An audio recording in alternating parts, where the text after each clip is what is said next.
नमस्कार, सिमरला क्लासेज के इस यूट्यूब चैनल में आपका हार्दिक स्वागत है। कंपनी विधि का एक महत्वपूर्ण टॉपिक जो एग्जाम में आने की पूरी संभावना है या हम ऐसे कहें कि वो आएगा आपके एग्जाम में, तो वो वाला क्वेश्चन है जो एग्जाम में आएगा। क्योंकि अपने पास प्रतिस्पर्धा अधिनियम 2002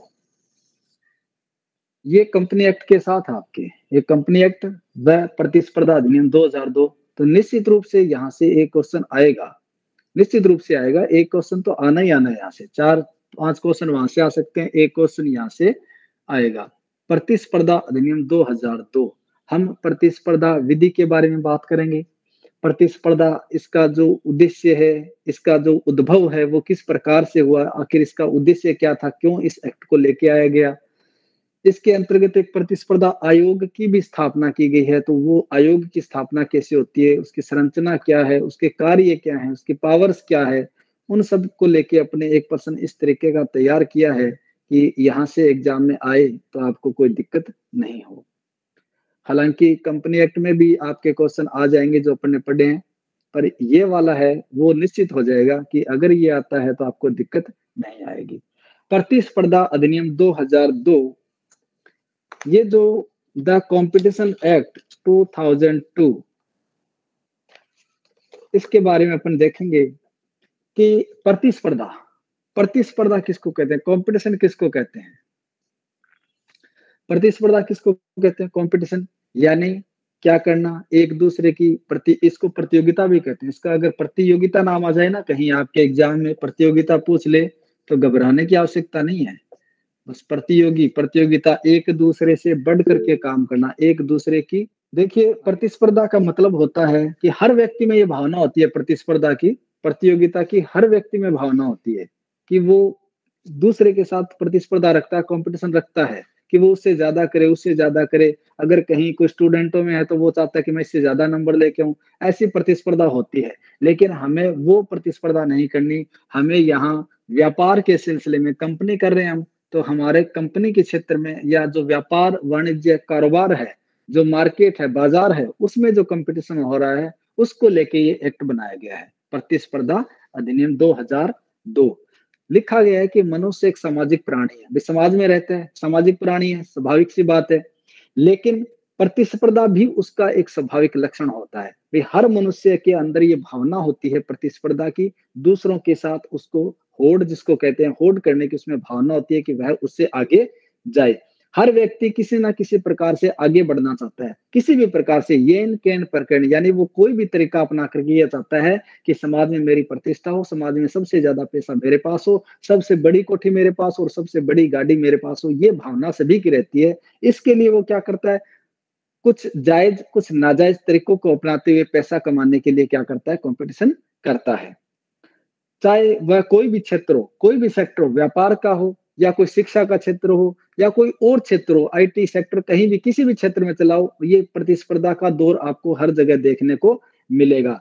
आगे बढ़ने के लिए क्या करेगा, अपनी बुद्धि कौशल क्षमता का प्रयोग करता है। भी आगे बढ़ेगा तो कैसे बढ़ेगा, बुद्धि का इस्तेमाल करना जरूरी है, कौशल कुशलता का, उसको हर चीज में एक्सपर्ट होना पड़ेगा और अपने जो क्षमता है, कैपेसिटी है, उसका प्रयोग करते हुए क्या करेगा, आगे बढ़ेगा। और जब ऐसे आगे बढ़ने की जिसने ठान लिया है, फिर वो दूसरे के हितों की परवाह नहीं करता कि दूसरे को क्या नुकसान हो रहा है, दूसरे के हितों पर प्रभाव पड़ रहा है, विपरीत प्रभाव पड़ रहा है, उसे कोई लेना देना नहीं है। वो तो अपने आप को ही क्या करना चाहता है, अपने आप को सुपर बनाना चाहता है, अपने आप का विकास करना चाहता है। उसका एकमात्र लक्ष्य रहता है ज्यादा से ज्यादा धन कमाना या अधिक से अधिक लाभ कमाना। अन्य व्यक्तियों को पीछे छोड़कर आगे बढ़ना इसका एक मेन टारगेट होता है कि सारी दुनिया उसके पीछे रहे, मैं सबसे आगे रहूं, ये उसका टारगेट होता है। इसके लिए क्या चलता है, व्यक्ति में हमेशा द्वंद्व चलता है, व्यक्ति में हमेशा यही भाव चलता है कि वो कैसे इससे आगे निकले। इस द्वंद्व को ही क्या कहा गया, प्रतिस्पर्धा कहा गया है। इसी द्वंद्व का नाम प्रतिस्पर्धा या प्रतियोगिता रखा गया है। मनुष्य में ये भावना चलती है, मनुष्य में ये हमेशा ये एक उलझन बनी रहती है कि वो कैसे लोगों से आगे निकले, कैसे ज्यादा पैसा कमाए, कैसे लोगों को पीछा छोड़े। ये भावना है वो उसमें हमेशा से चलती रहती है और अंदर ही अंदर एक उसकी उलझन रहती है। इस उलझन का नाम ही, इस द्वंद्व का नाम ही क्या रखा गया है, प्रतिस्पर्धा रखा गया है या प्रतियोगिता रखा गया है। प्रतिस्पर्धा बाजार में, जब प्रतिस्पर्धा बाजार में आ जाती है, अगर हम मार्केट की बात करेंगे क्योंकि कंपनी एक्ट पढ़ रहे हैं, जब प्रतिस्पर्धा बाजार में अपना स्थान ले लेती है, मार्केट में जब आ जाती है या फैल जाती है, तो वह आर्थिक व्यवस्था को नुकसान पहुंचाती है। यानी बाजार में कंपटीशन हो जाता है, तब किसको नुकसान होगा? सबसे ज्यादा आर्थिक व्यवस्था को नुकसान होगा। कैसे? अब आप देखते हो मार्केट में कुछ चीजें तो ऐसी है जो कंपटीशन की वजह से उसके दाम बढ़ रहे हैं, और कुछ चीजें ऐसी है जो कंपटीशन की वजह से दाम घट रहे हैं, प्रतिस्पर्धा की वजह से दाम घट रहे हैं। वो कह रहा है कि मैं ये 500 रुपए की चीज देता हूँ, दूसरा कहता है कि मैं 450 की दे रहा हूँ, तीसरा कहता है मैं 400 की दे रहा हूँ, कोई कहता है मैं 350 की दे रहा हूँ। ये क्या है? इनमें कंपटीशन हो गया कि मैं ज्यादा सस्ता देके मैं ज्यादा पैसा कमाऊं। अब कैसे कमाएंगे? क्वालिटी किसकी कैसी रहेगी? अब क्वालिटी जितना कम पैसा लगेगा, क्वालिटी भी उतनी ही गिरती जाएगी। तो कहीं ना कहीं आखिर नुकसान किसका हो रहा है? आखिर नुकसान उपभोक्ता का हो रहा है, लोगों का हो रहा है, आम जनता का हो रहा है। नुकसान तो उसे उठाना पड़ रहा है, और इसी से ही मार्केट की जो अर्थव्यवस्था है वो भी क्या करती है? अर्थव्यवस्था को भी नुकसान होता है। बाजार में स्वस्थ व्यापारिक परंपराओं को धूमिल कर देती है। बाजार की जो एक स्वस्थ परंपरा होती है कि हमें सभी लोगों का, उपभोक्ताओं का, जनता का भी नुकसान नहीं हो और व्यापार भी ठीक ढंग से चले, ये स्वस्थ परंपराएं होती है, इनको क्या करती है? ये धूमिल करती है। कैसी? ये प्रतिस्पर्धा। इससे अनुचित व्यापार प्रथा को बल मिलता है। ऐसी जब भावना लोगों में आएगी तो फिर कैसा व्यापार प्रथा चलेगी? अनुचित व्यापार प्रथा चलेगी। लोग ऐसे ऐसे तरीके लगाएंगे जिससे वो व्यापार उचित नहीं कहला, क्या कहलाएगा? अनुचित व्यापार प्रथा। यानी ऐसे तरीके लगाएंगे जिससे पैसा तो ज्यादा बने और लोगों का नुकसान हो। उन लोगों को इस बात से कोई लेना देना नहीं होता। तो अनुचित व्यापार प्रथा को बढ़ावा मिलता है। जैसे आप देखते हो हर चीज ब्लैक में मिलती है, हर चीज ब्लैक में, और ये क्यों? और ये ब्लैक में मिलेगी तो पैसा ज्यादा मिलेगा। कुछ लोग हैं जो क्या कर देते हैं? होल्ड कर लेते हैं। जैसे प्याज की बात करें, प्याज प्याज है, कई बार प्याज के दाम 150-200 रुपए किलो क्यों हो जाते हैं? 300 रुपए किलो तो क्यों पहुंच जाते हैं? क्योंकि जिनके पास प्याज होता है वो लोग क्या करते हैं? वो एक जगह बैठ जाते हैं और कहते हैं कि हम इसको मार्केट में नहीं उतारेंगे। वो कंपटीशन कर लेते हैं कि हम इसको नहीं उतारेंगे, हम जब तक नहीं उतारेंगे जब तक इसके भाव बढ़ ना जाए। तो वो इसको क्या करते हैं? फिर मनमर्जी के भाव लेते हैं। ऐसा भी होता है, ऐसा भी होता है। ऐसे ही दाम गिरते भी है कंपटीशन में और दाम बढ़ते भी हैं। इससे क्या होता है? लोगों को नुकसान मिलता है, उपभोक्ताओं के हितों का उल्लंघन होता है। इन्हीं सब बातों को रोकने के लिए ये जो सिस्टम चल रहा है, इस सिस्टम को रोकने के लिए क्या लाया गया? इसको रोकने के लिए एक एक्ट लाया गया जिसका नाम था एकाधिकार और अवरोधक व्यापारिक। एकाधिकार और अवरोधक व्यापारिक और अवरोधक व्यापारिक व्यवहार अधिनियम, MRTP 1969। यानी ये एक एक्ट लाया गया कि भी कोई भी व्यक्ति अपना जो कोई सामान है उसको एकाधिकार में नहीं रखेगा, और एकाधिकार के विरुद्ध उन पर अवरोध लगाने के लिए और व्यापारिक व्यवहार का नियम MRTP 1969 लाया गया। 1969 में ये एक्ट आया, और इस एक्ट में क्या थी? कुछ कमियां रह गई। ये एक्ट पूरी तरह से इसको कंट्रोल नहीं कर पाया, इस समस्या को। इसमें कुछ कमियां थी, और इन्हीं कमियों के चलते ये जो एक नया एक्ट लाना पड़ा जिसका नाम था प्रतिस्पर्धा अधिनियम 2002। यानी इस 69 की जो कमियां रह गई, उन कमियों को दुरुस्त करने के लिए एक नया प्रतिस्पर्धा अधिनियम लाया गया। अब इसके प्रावधान हटा दिए गए, इसकी जगह एक नया एक्ट आ गया जिसका नाम है द कॉम्पिटिशन एक्ट 2002। ये प्रतिस्पर्धा विधि प्रतिस्पर्धा विरोधी व्यवहारों पर अंकुश लगाने वाली, अर्थात उन्हें रोकने वाली है। ये इन सब पर क्या करती है? ऐसी विधियां लेके आती है। अगर कोई इनका उल्लंघन करेगा तो उनको रोकने के लिए ये एक्ट लागू होगा, प्रतिस्पर्धा अधिनियम 2002। इसका उद्भव और विकास कैसे होता है? इसके उद्भव के कारण क्या? यहाँ तक कोई दिक्कत नहीं किसी को? यहाँ तक समझ में आ रहा है ना? अगर इतना आ गया तो आगे बढ़ेंगे। Yes sir. हाँ, अब देखिए आगे इसका जो प्रतिस्पर्धा जो एक्ट है, इसका उद्भव कैसे हुआ? वैसे तो उद्भव की बात मैंने बता दी कि इसका उद्भव होने का कारण क्या था। ये जो एकाधिकार और अवरोधक व्यापार जो अधिनियम था, व्यापार व्यवहार अधिनियम, यही कारण बना इसके उत्पन्न होने का, इसके उद्भव का, क्योंकि उस एक्ट में कमियां थी और उन कमियों को दुरुस्त करने के लिए ये एक्ट आया। तो इसकी उद्भव के लिए किसको कहा जाएगा? MRTP जो एक्ट है 1969, यही इसका कारण बनता है, इसके उद्भव का। प्रतिस्पर्धा विधि का उद्भव हम कुछ चरणों में देखते हैं, कैसे किन किन कारणों से हुआ। पहला तो यही हो गया, यही लिख देता हूं पहला तो MRTP 1969 ये एक्ट था। एकाधिकार और अवरोधक व्यापार व्यवहार अधिनियम 1969 का राष्ट्रीय अंतर्राष्ट्रीय स्तर पर असफल होना। ये जो एक्ट था ये राष्ट्रीय स्तर पर और अंतर्राष्ट्रीय स्तर पर क्या हो गया? असफल हो गया। जब असफल हो गया तो इसके लिए कानून बनाया जाना आवश्यक रहा, आवश्यक हुआ। तो ऐसा इसकी जगह कानून फिर कौन सा लेके आए? ये वाला कानून लेके आए। तो ये जब अगर ये सफल होता तो इसकी आवश्यकता ही नहीं पड़ती, प्रतिस्पर्धा अधिनियम को लाने की, नया एक्ट बनाने की कहाँ जरूरत थी।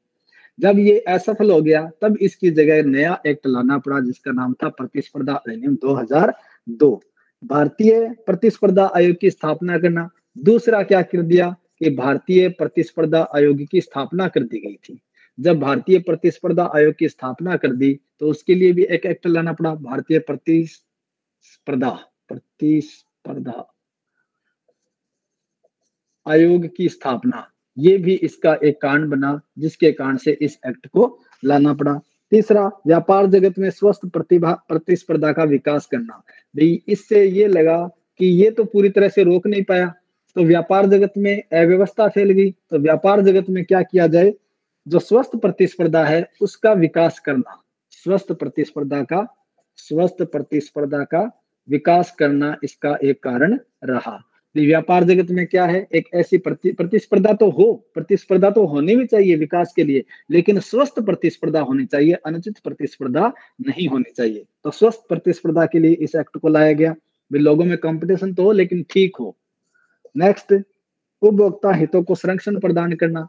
उपभोक्ताओं के हितों पर जो कुठाराघात हो रहा था उनके लिए हितों का संरक्षण करने के लिए ये एक्ट लाया गया, उपभोक्ता हितों का संरक्षण करना, उपभोक्ता हितों का संरक्षण करना। जो नुकसान उपभोक्ताओं को होता है उस नुकसान से बचाने के लिए ये एक्ट लाया गया। और नेक्स्ट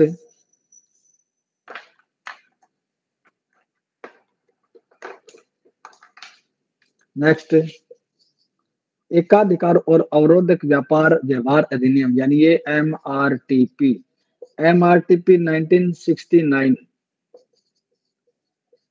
के अधीन लंबित प्रकरणों को प्रतिस्पर्धा आयोग को हस्तांतरित करना। इसके अधीन जो लंबित मामले थे उन मामलों को कहां भेज दिया गया?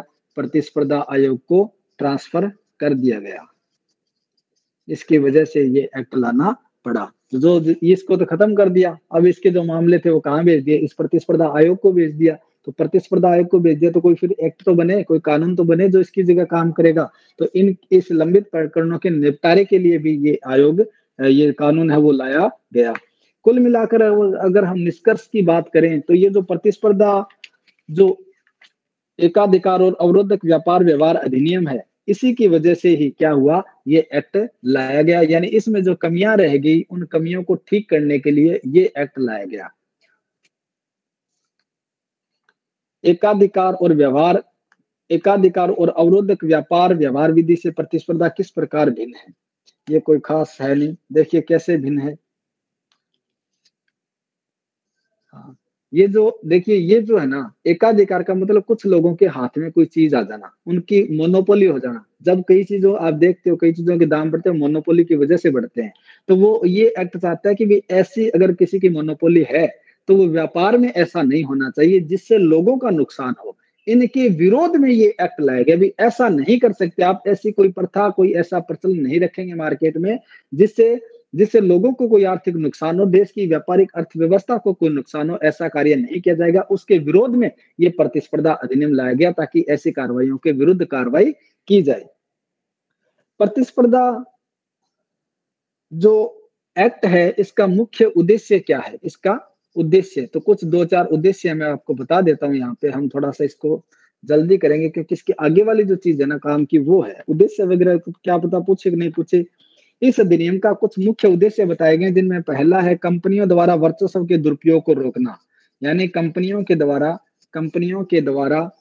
वर्चस्व के दुरुपयोग को रोकना। कंपनियां क्या करती है, अपना वर्चस्व स्थापित करती है और वर्चस्व होने के बाद क्या करती है, दुरुपयोग करती है। जैसे कई बड़ी बड़ी कंपनियां, मोबाइल कंपनियां, उनका होल्ड है मार्केट पे, मोबाइलों पे, तो वो क्या करती है, फिर उसका दुरुपयोग करती है, कीमतें बढ़ा देती है, हर चीज के पैसे लेती है। यानी ऐसे कोई भी कंपनी होगी, उसका अगर वर्चस्व हो जाएगा तो फिर वो क्या करेगी, उसका दुरुपयोग करेगी, और ऐसे दुरुपयोग को रोकने के लिए ही ये एक्ट लाया गया। यानी इसका उद्देश्य क्या था भी, ऐसा वर्चस्व है, इसका दुरुपयोग है, उसको रोका जाए। दूसरा, प्रतिस्पर्धा विरोधी व्यवहारों पर अंकुश लगाना। ये जो प्रतिस्पर्धा विरोधी व्यवहार हो रहा है मार्केट में, बाजार में, इन प्रतिस्पर्धा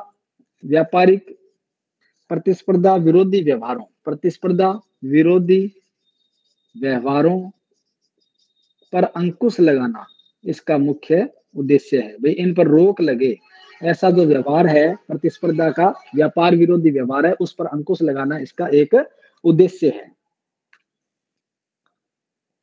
ठीक है। दूसरा क्या इसका, प्रतिस्पर्धा आयोग की स्थापना करना। पहला तो हो गया प्रतिस्पर्धा विरोधी व्यवहारों पर अंकुश लगाना, यानी ये वाला। ठीक है, ये इसमें कंपनियों का जो वर्चस्व है वो, उसका दुरुपयोग पर रोक लगाई जाए, प्रतिस्पर्धा विरोधी व्यवहारों पर अंकुश लगाया जाए। दूसरा, प्रतिस्पर्धा आयोग की स्थापना करना। दूसरा, प्रतिस्पर्धा, यहां लिख देता हूं, पहला लिखा नहीं गया, पहला प्रतिस्पर्धा विरोधी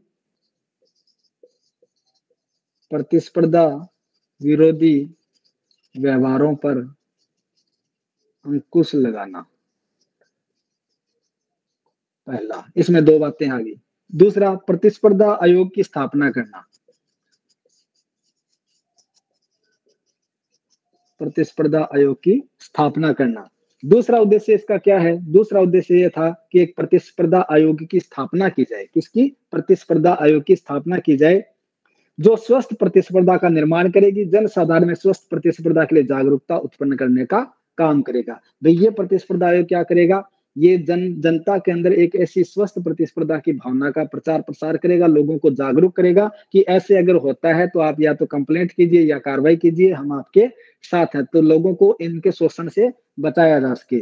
दूसरा, ऐसा प्रतिस्पर्धा आयोग की स्थापना करने का मुख्य उद्देश्य ये भी था कि जो स्वस्थ प्रतिस्पर्धा का निर्माण हो। ये मार्केट में जो अनुचित व्यापारिक प्रथा चल रही है, अनुचित स्पर्धा चल रही है, उसको रोका जाए और स्वस्थ प्रतिस्पर्धा का विकास किया जाए, उसका निर्माण किया जाए, इसलिए इस आयोग की स्थापना की गई थी।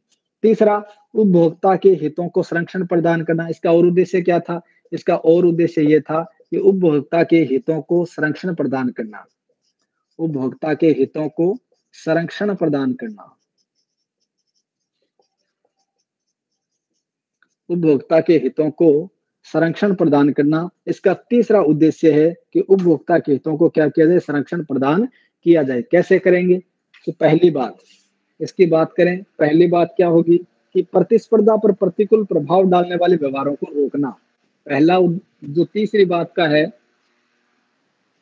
उपभोक्ता के हितों को संरक्षण करना, इसमें क्या करेगी, कैसे करेगी, उपभोक्ता के हितों का संरक्षण। इस पर प्रतिस्पर्धा पर प्रतिकूल, अगर कोई प्रतिस्पर्धा है और उस पर प्रतिस्पर्धा पर प्रतिकूल प्रभाव डालने वाले व्यवहारों को रोकना, प्रभाव डालने वाले व्यवहारों को रोकना। अगर प्रतिस्पर्धा पर कोई प्रतिकूल प्रभाव डालने वाला कोई व्यवहार किया जाता है तो उसको रोकना इसका उद्देश्य है। अगर इसको नहीं रोकेंगे तो उपभोक्ताओं का नुकसान होगा, और उपभोक्ता के हितों का संरक्षण करना है तो एक तो ये जरूरी काम है कि प्रतिस्पर्धा पर प्रतिकूल कोई प्रभाव डाल रहा है तो ऐसे व्यवहारों को रोकना इसका उद्देश्य है, ताकि ताकि उपभोक्ता के हितों का संरक्षण किया जा सके। इसी में दूसरा है, बाजार में स्वस्थ प्रतिस्पर्धा का निर्माण का प्रयास करना। ये बाजार में स्वस्थ प्रतिस्पर्धा के निर्माण का या इनका विकास करना, यानी बाजार में कैसी हो, स्वस्थ प्रतिस्पर्धा का निर्माण हो, स्वस्थ प्रतिस्पर्धा का विकास हो, उपभोक्ता के हितों का संरक्षण प्रदान करना। तीसरा इसी में है, उपभोक्ता के हितों का संरक्षण प्रदान करना, तो संरक्षण प्रदान करना। तो इसका इन इन 3 कारणों से क्या होता है, उपभोक्ता के हितों को संरक्षण प्रदान किया जाता है। यानी प्रतिस्पर्धा पर कोई प्रतिकूल प्रभाव डालने वाला कोई व्यवहार अगर किया जाता है तो उसको रोकना, बाजार में स्वस्थ प्रतिस्पर्धा का निर्माण के प्रयास करना, उपभोक्ता हितों को संरक्षण प्रदान करना इसका उद्देश्य है। इसके साथ साथ आर्थिक विकास को गति प्रदान करना, चौथा जो उद्देश्य है इसका, आर्थिक विकास को गति प्रदान करना, आर्थिक विकास को गति प्रदान करना। ये आर्थिक विकास को भी तो गति देनी है, इसका भी तो एक उद्देश्य है ये कि ऐसा व्यवहार किया जाए ताकि उससे आर्थिक विकास हो, न कि आर्थिक पतन। इस अधिनियम का मुख्य उद्देश्य यह भी है कि व्यापार व्यवहार और एकाधिकार अवरोधक व्यापार व्यवहारों पर अंकुश लगाते हुए देश के आर्थिक विकास को गति प्रदान करना है। वे कोई एक लोगों के हाथ में व्यापार ना आ जाए, कोई अपनी मोनोपोली न चला पाए, ऐसे इनको रोक करके आर्थिक विकास को गति प्रदान करना इसका एक उद्देश्य है। ठीक है, तो ये इसके उद्देश्य हैं, ये इसके 4 उद्देश्य बताए गए हैं। पहला, प्रतिस्पर्धा विरोधी व्यवहारों पर अंकुश लगाना। दूसरा, प्रतिस्पर्धा आयोग की स्थापना करना। तीसरा, उपभोक्ता के हितों का संरक्षण प्रदान करना। और चौथा, आर्थिक विकास को गति प्रदान करना इस प्रतिस्पर्धा अधिनियम का उद्देश्य है। नेक्स्ट देखिए, भारत में ये जो प्रतिस्पर्धा आयोग की स्थापना की गई है, इसकी स्थापना कैसे हुई, इसकी संरचना कैसे हुई और उसके कार्य क्या है, उसके कृत्य क्या है, उसके कर्तव्य क्या है और उसकी शक्तियां क्या है। तो इसका आपने देखा कि प्रतिस्पर्धा जो अधिनियम है ये कहते किसे हैं। उसके बाद अपने देखा कि प्रतिस्पर्धा अधिनियम का उद्भव कैसे हुआ, विकास कैसे हुआ। और अब अपन देखेंगे कि जो भारत का प्रतिस्पर्धा आयोग है, भारत का प्रतिस्पर्धा आयोग, भारत का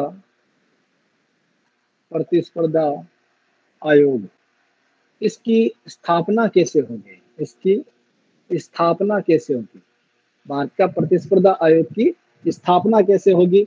तो इसकी स्थापना को लेके, संरचना को लेके, इसके कार्य और शक्तियों को लेके जो सेक्शन बताए गए हैं वो सेक्शन प्रतिस्पर्धा अधिनियम 2002 की धारा 7 से लेके 40 में बताए गए।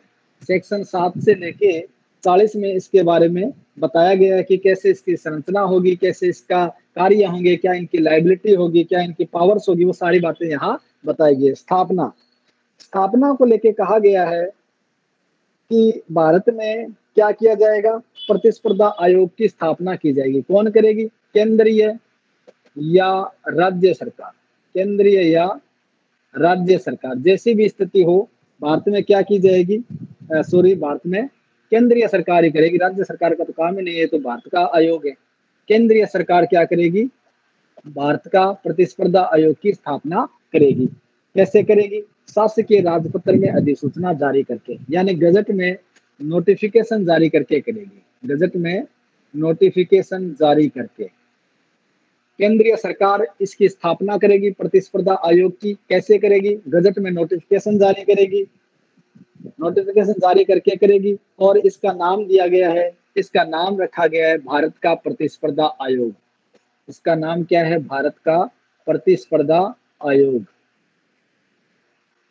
इसका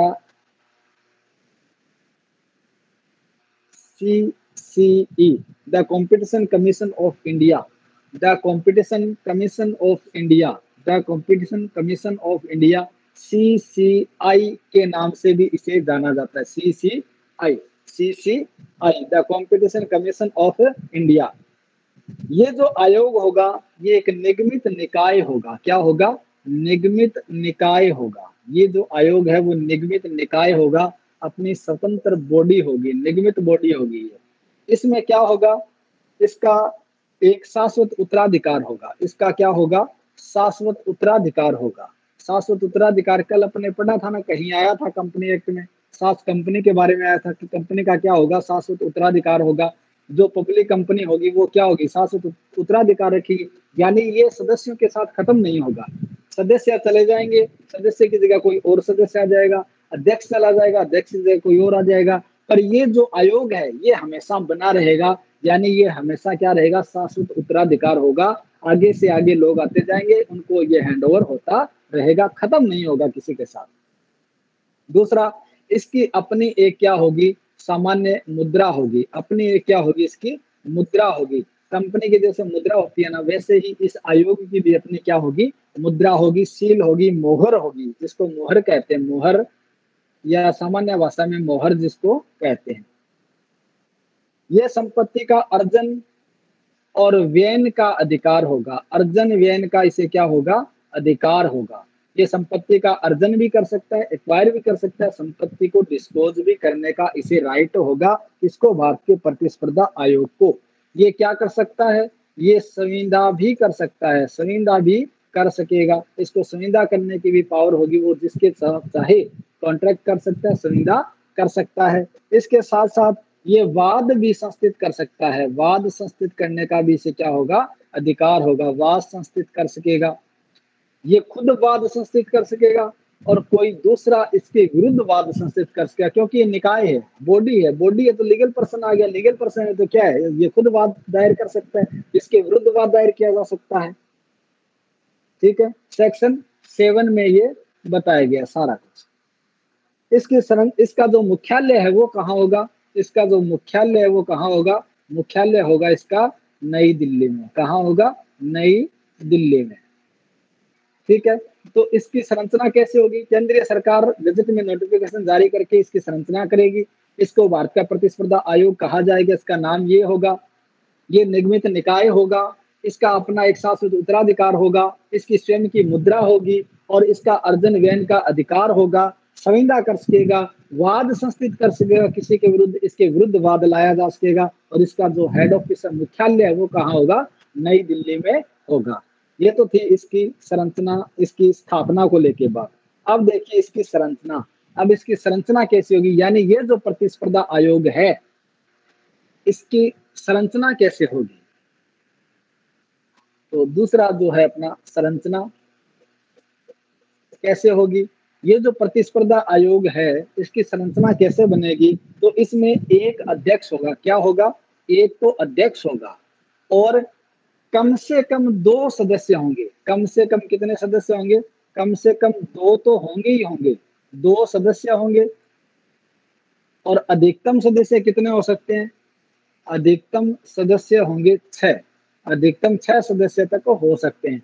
यानी एक अध्यक्ष होगा प्लस, हम अधिकतम को ले लेते हैं 6 सदस्य होंगे। हम ये कह सकते हैं कि एक अध्यक्ष और 6 सदस्य। लेकिन अगर सदस्य एक अध्यक्ष और एक सदस्य नहीं होगा, एक अध्यक्ष और 2 सदस्य होके भी क्या कर सकते हैं, प्रतिस्पर्धा आयोग का संरचना कर सकते हैं, इसका निर्माण कर सकते हैं, गठन कर सकते हैं। लेकिन कम से कम तो 2 सदस्य होंगे और अधिकतम सदस्यों की संख्या 6 से ज्यादा नहीं होगी, यानी 6 सदस्य तक इसमें हो सकते हैं। यानी एक अध्यक्ष प्लस 6 सदस्य इसके होंगे।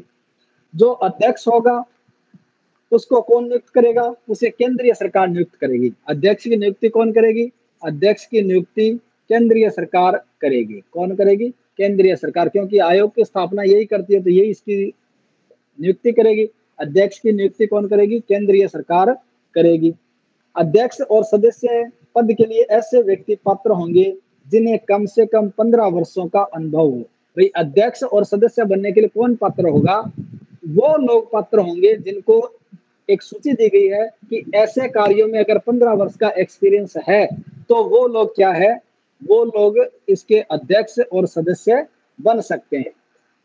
कौन से क्षेत्र है जहां उनको ऐसा नॉलेज होना चाहिए, तो अंतरराष्ट्रीय व्यापार का अगर उन्हें ज्ञान है, अर्थशास्त्र का उन्हें ज्ञान है, कारोबार का उन्हें एक्सपीरियंस है, वाणिज्य का है, विधि का है, वित्त का है, फाइनेंस का, लेखा कार्य का, अकाउंट का, प्रबंध का है, उद्योग का है, लोक कार्य का है और प्रतिस्पर्धा के विषय है, उनका अगर उन्हें ज्ञान है, 15 वर्ष का एक्सपीरियंस है, तो ऐसे व्यक्ति को क्या किया जा सकता है, अध्यक्ष या सदस्य के तौर पर केंद्रीय सरकार द्वारा नियुक्त किया जा सकता है।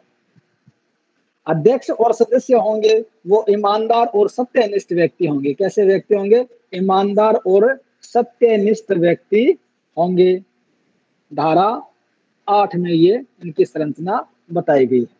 भी एक अध्यक्ष होगा, कम से कम 2 सदस्य होंगे, अधिकतम 6 सदस्य तक हो सकते हैं। नियुक्ति कौन करेगा, इनकी अध्यक्ष की नियुक्ति केंद्र सरकार करेगी। इन अध्यक्ष और जो सदस्य हैं उनको 15 वर्ष का एक्सपीरियंस होना चाहिए। किसमें? व्यापार, वाणिज्य, वित्त, विधि, लेखा, उद्योग, प्रतिस्पर्धा के विषय, इन सब में इनको, अंतर्राष्ट्रीय व्यापार, इन सब के विषय में क्या होना चाहिए? इन्हें एक्सपीरियंस होगा, तभी ऐसे व्यक्ति को अध्यक्ष या सदस्य के तौर पर नियुक्त किया जाएगा।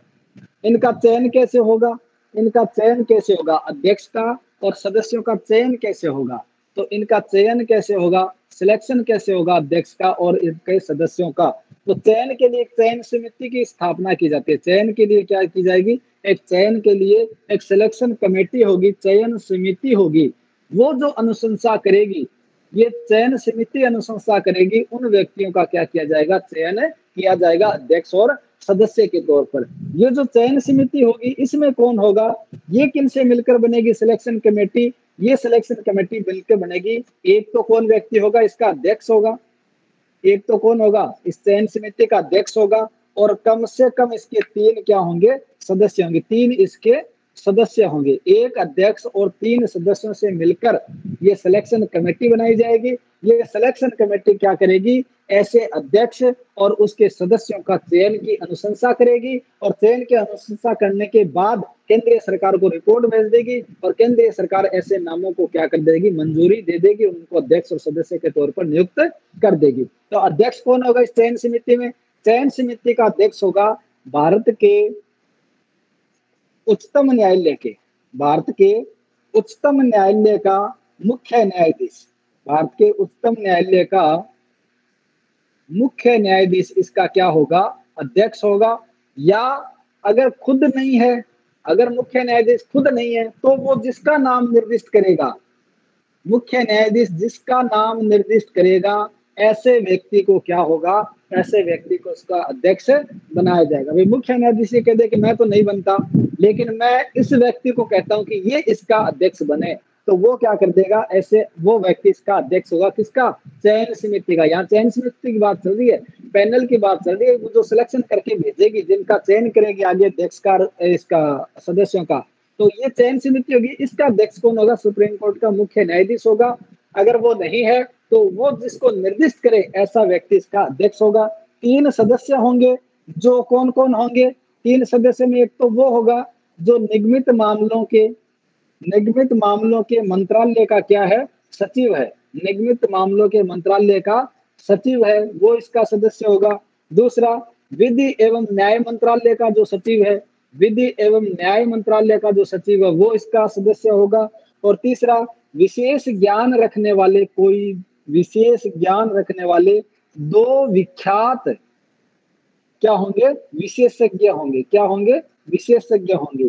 2 विख्यात विशेषज्ञ होंगे, यानी 4 हो गए। टोटल कितने हो गए? 4 हो गए। एक अध्यक्ष हो गया, बाकी इसमें एक तो निगमित मामलों के जो मंत्रालय उसका सचिव होगा, एक विधि एवं न्याय मंत्रालय का सचिव होगा, और 2 ऐसे एक्सपर्ट होंगे जिनको इस प्रतिस्पर्धा के विषय में ज्ञान है, विशेष ज्ञान है। ऐसे 2 सदस्यों को क्या किया? तो 4 सदस्य प्लस 1 अध्यक्ष, यानी 4 सदस्य और 1 अध्यक्ष क्या हो जाएंगे इसके? ठीक है। तो ये चयन समिति मिलकर के क्या करेगी? ऐसे प्रतिस्पर्धा आयोग के अध्यक्ष का और सदस्यों का चयन करेगी। चयन करके उसकी रिपोर्ट किसको भेजेगी? सरकार को भेजेगी, केंद्र सरकार को, और केंद्र सरकार उस जो अनुशंसा आई है उसके आधार पर इनकी नियुक्ति करेगी। इनकी पदावधि क्या होगी? इनका कार्यकाल क्या होगा? ऐसे जो अध्यक्ष और जो हैं सदस्य प्रतिस्पर्धा आयोग के हैं, इनका कार्यकाल क्या होगा? पदावधि क्या होगा? यानी ये चयन से, इनकी नियुक्ति से, अध्यक्ष और सदस्यों की नियुक्ति से 5 वर्ष तक ये क्या करेंगे? कार्य करेंगे। 5 वर्ष तक वो पद धारण करेंगे। लेकिन अगर इनकी उम्र 65 वर्ष नहीं होती, यानी 65 वर्ष तक की आयु तक ये क्या करेंगे? अपने पद पर बने रह सकते हैं। अगर मान लो किसी की आयु 65 वर्ष से कम है, मान लो 2 ही साल बचे, 63 साल का हो गया, और 63 साल वाले व्यक्ति को इस प्रतिस्पर्धा आयोग का अध्यक्ष बना दिया, तो वो कितने साल तक काम करेगा? वो फिर 5 साल तक काम नहीं करेगा, वो फिर 65 वर्ष की आयु होने तक ही करेगा। जो भी पहले होती है, 65 वर्ष पहले हो जाती है, तो पहले अगर 5 वर्ष पहले हो जाते हैं तो 5 वर्ष पहले उसको क्या, 5 वर्ष होते ही क्या कर दिया जाएगा? पदमुक्त हो जाएगा। तो पदावधि कितनी होगी? पद नियुक्त होने के 5 वर्ष तक कार्यकाल होगा इसका, या उसकी 65 वर्ष की आयु, इनमें से जो भी पहले हो तब तक क्या करेगा, पद धारण करेगा। ठीक है, उसके बाद पद धारण नहीं करेगा, इसे त्यागना पड़ेगा। धारा 10 के अंतर्गत ये पदावधि की बताई गई, सेक्शन 10 में पदावधि। अभी वर्तमान में जो भारत का प्रतिस्पर्धा आयोग है, उसका अध्यक्ष कौन है? इस प्रतिस्पर्धा आयोग का अध्यक्ष कौन है? तो नाम आप नोट कर लें, अशोक कुमार गुप्ता। अशोक कुमार गुप्ता अभी वर्तमान में क्या है, इसके अध्यक्ष हैं। 2018 में इनकी नियुक्ति हुई थी और ये 25 अक्टूबर 2022 तक ये पद पर बने रहेंगे, यानी अगले महीने क्या हो जाएंगे, ये पद मुक्त हो जाएंगे, तब तक ये रहेंगे। तो आपको अगर नाम देखना है तो अशोक कुमार गुप्ता इस भारत का प्रतिस्पर्धा आयोग का वर्तमान में क्या है, अध्यक्ष है। इनकी कर्तव्य क्या होंगे, इनके कर्तव्य क्या होंगे, इस अध्यक्ष और सदस्यों के कर्तव्य क्या होंगे, तो मैं कर्तव्यों की बात आपको बताना चाहूंगा।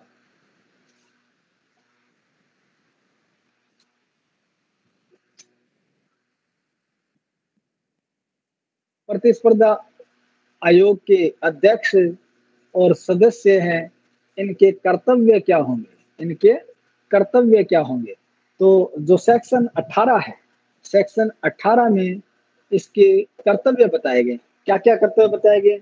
पहला, प्रतिस्पर्धाओं पर प्रतिकूल प्रभाव डालने वाली पद्धतियों पर रोक लगाना, यानी इनका ये कार्य रहेगा कि अगर प्रतिस्पर्धाओं पर प्रतिकूल प्रभाव डालने वाली कोई कार्य है तो उन पर क्या लगाई जाए, रोक लगाई जाए। यानी प्रतिस्पर्धा पर प्रतिकूल प्रभाव डालने वाले कार्यों पर रोक, प्रतिस्पर्धा पर प्रतिकूल प्रभाव डालने वाले कार्यों पर रोक लगाना, ये इसका कर्तव्य रहेगा। यानी अगर इनको कहीं भी ये नजर आता है कि व्यापारिक प्रतिस्पर्धा पर प्रतिकूल प्रभाव डालने वाले कार्य किए जा रहे हैं तो इन पर रोक लगाना इनका कर्तव्य होगा। प्रतिस्पर्धा का संवर्धन और उन्हें बनाए रखना, प्रतिस्पर्धा का क्या करना है, प्रतिस्पर्धा का संवर्धन करना है। क्या करना है, संवर्धन करना, यानी बढ़ाना है, इसे प्रतिस्पर्धाओं को बढ़ाना है और इनको बनाए रखना है। लेकिन इनके विरोध में कोई कार्रवाई हो रही है तो उनको क्या करना है, उन पर रोक लगानी है। स्वस्थ प्रतिस्पर्धा को तो बढ़ावा देना है। उपभोक्ताओं के हितों का संरक्षण करना है। इसके अलावा इनका और क्या कर्तव्य होगा, तो उपभोक्ताओं के हितों का जो संरक्षण है वो इन्होंने करना है। उपभोक्ताओं के हितों का संरक्षण करना इनका कर्तव्य होगा। और इसके साथ साथ बाजार में व्यापार करने वाले व्यक्तियों की स्वतंत्रता को सुनिश्चित करना भी इनका कर्तव्य होगा। यानी बाजार में जो व्यापार करने वाले लोग हैं उन व्यक्तियों की स्वतंत्रता को सुनिश्चित करना भी इनका कर्तव्य होगा। आयोग अपने कार्यों का कर्तव्यों का निर्वहन करने में केंद्रीय सरकार के पहले अनुमोदन से किसी विदेशी अधिकरण के साथ कोई ज्ञापन या व्यवस्था कर सकेगा। अगर ऐसा आयोग केंद्रीय सरकार से पहले अनुमति ले, केंद्रीय सरकार से पहले क्या करवा ले, पूर्व अनुमोदन करवा ले, तो उसके बाद वो चाहे तो किसी भी विदेशी अभिकरण के साथ, किसी भी फॉरेन एजेंसी के साथ, विदेशी अभिकरण के साथ कोई भी ज्ञापन या कोई भी व्यवस्था कर सकेगा, अरेंजमेंट कर सकेगा, ऐसी इसे पावर हो जाएगी। ये इसका कर्तव्य। पहले अनुमोदन करवाना पड़ेगा केंद्र सरकार से, तब कर सकता है किसी भी विदेशी अभिकरण के साथ ऐसा ज्ञापन या व्यवस्था। ऐसे आयोग की शक्तियां क्या है, ये तो हो गए इसके कार्य क्या हो गए, प्रतिस्पर्धा के प्रतिकूल प्रभाव डालने वाले जितने भी कार्य हो रहे हैं उन पर रोक लगाना, प्रतिस्पर्धा का संवर्धन और उनका विकास करना, उनको बनाए रखना, उपभोक्ताओं के हितों का संरक्षण करना इनका कर्तव्य हो गया। बाजार में व्यापार करने वाले व्यक्ति हैं उनकी स्वतंत्रता को सुनिश्चित करना इनका कर्तव्य होगा। और केंद्रीय सरकार से अगर ये पहले अनुमोदन ले लेते हैं तो किसी भी विदेशी अभिकरण के साथ क्या कर सकते हैं, ये ज्ञापन या कोई व्यवस्था करने की सुविधा कर सकते हैं। अब देखिए ये जो प्रतिस्पर्धा आयोग है इसकी शक्तियां क्या है, प्रतिस्पर्धा आयोग की शक्तियां।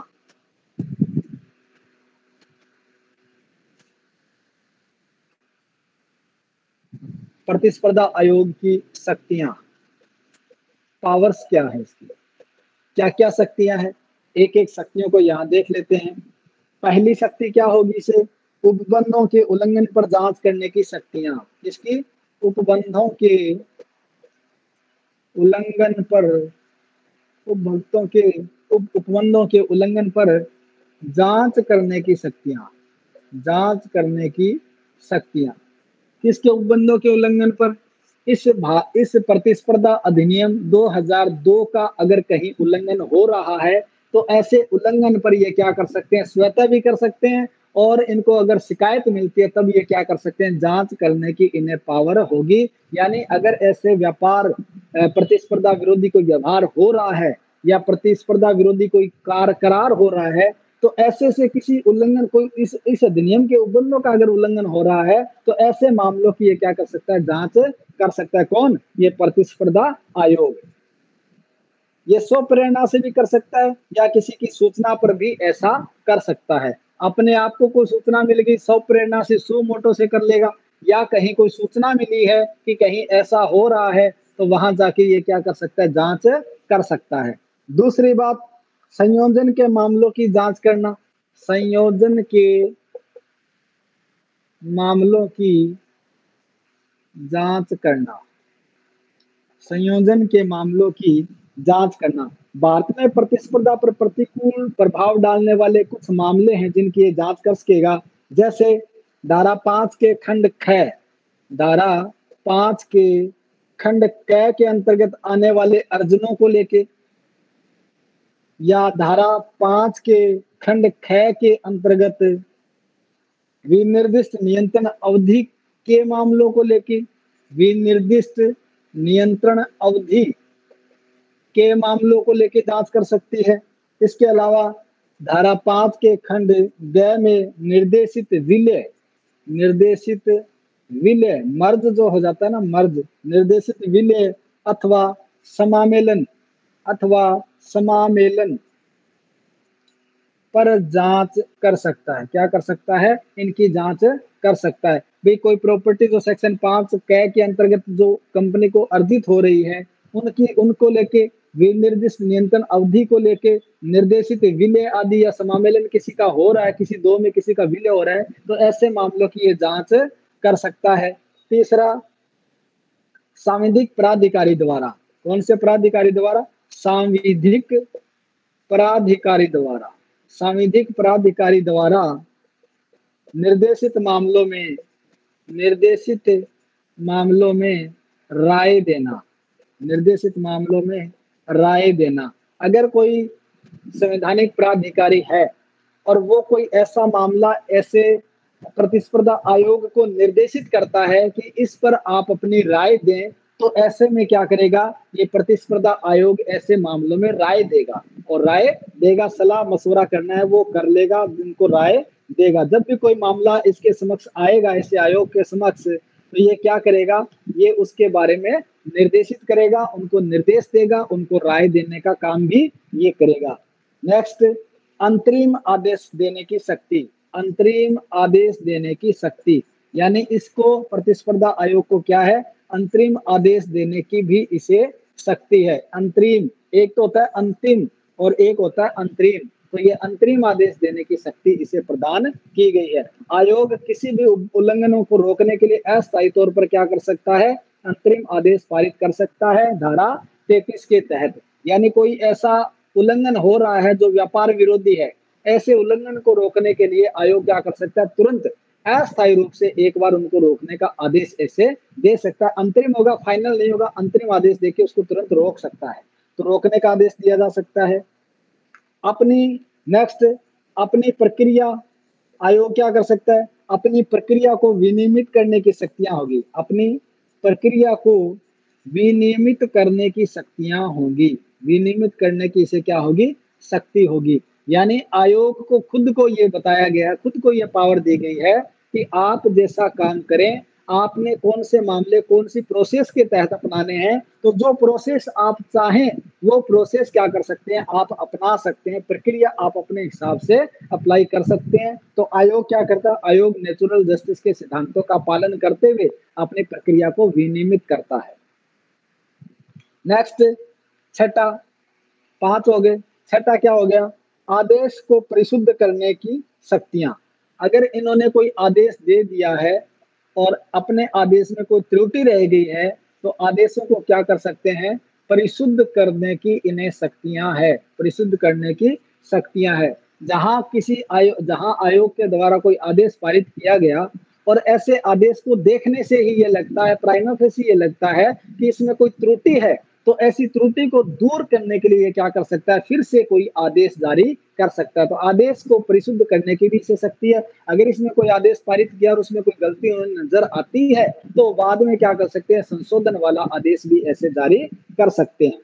नेक्स्ट, आदेश के निष्पादन की शक्तियां।